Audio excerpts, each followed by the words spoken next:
തിരുവനന്തപുരം മംഗലപുരത്ത് ഭിന്നശേഷിക്കാരിയായ വയോധികയെ കൊലപ്പെടുത്തിയ സംഭവത്തിൽ പ്രതി പിടിയിൽ. പോത്തൻകോട് സ്വദേശി തൗഫീഖിനെയാണ് പോലീസ് പിടികൂടിയത്.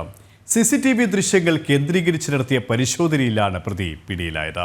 ഇന്ന് പുലർച്ചെയാണ് 65 വയസ്സുള്ള തങ്കമണിയെ മരിച്ച നിലയിൽ കണ്ടെത്തിയത്.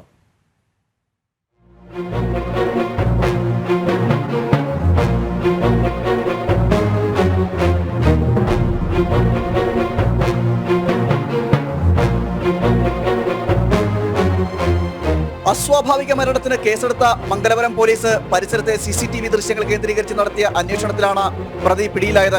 പോത്തൻകോട് സ്വദേശിയായ തൗഫീഖിനെ പോലീസ് അറസ്റ്റ് ചെയ്തു. തുടർന്ന് നടത്തിയ ചോദ്യം ചെയ്യലിൽ പ്രതി കുറ്റം സമ്മതിച്ചു.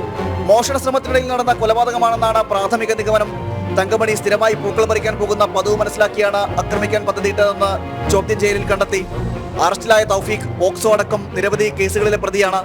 ഇന്ന് പുലർച്ചെയാണ് 65 വയസ്സുള്ള തങ്കമണിയെ സഹോദരന്റെ വീടിന് സമീപം മരിച്ച നിലയിൽ കണ്ടെത്തിയത്. വീട്ടിൽ തനിച്ച് താമസിക്കുകയായിരുന്നു തങ്കമണി. പുലർച്ചെ പൂക്കൾ പറിക്കാൻ പോയപ്പോഴായിരുന്നു കൊലപാതകം നടന്നത്. തങ്കമണിയുടെ സഹോദരിയാണ് മൃതദേഹം ആദ്യം കണ്ടത്. മുഖത്ത് നഖം കൊണ്ടുള്ള മുറിപ്പാടുകൾക്ക് പുറമെ ശരീരത്തിൽ ധരിച്ചിരുന്ന ബ്ലൗസ് അടക്കമുള്ള വസ്ത്രങ്ങൾ കീറിയ നിലയിലും ഇവർ ഉടുത്തുന്ന മുണ്ട് മൃതദേഹത്തിന് മുകളിൽ പുതപ്പിച്ച നിലയിലുമാണ് കണ്ടെത്തിയത്. തങ്കമണിയുടെ ശരീരത്തിൽ നിന്ന് ആഭരണങ്ങൾ നഷ്ടപ്പെട്ടിരുന്നു.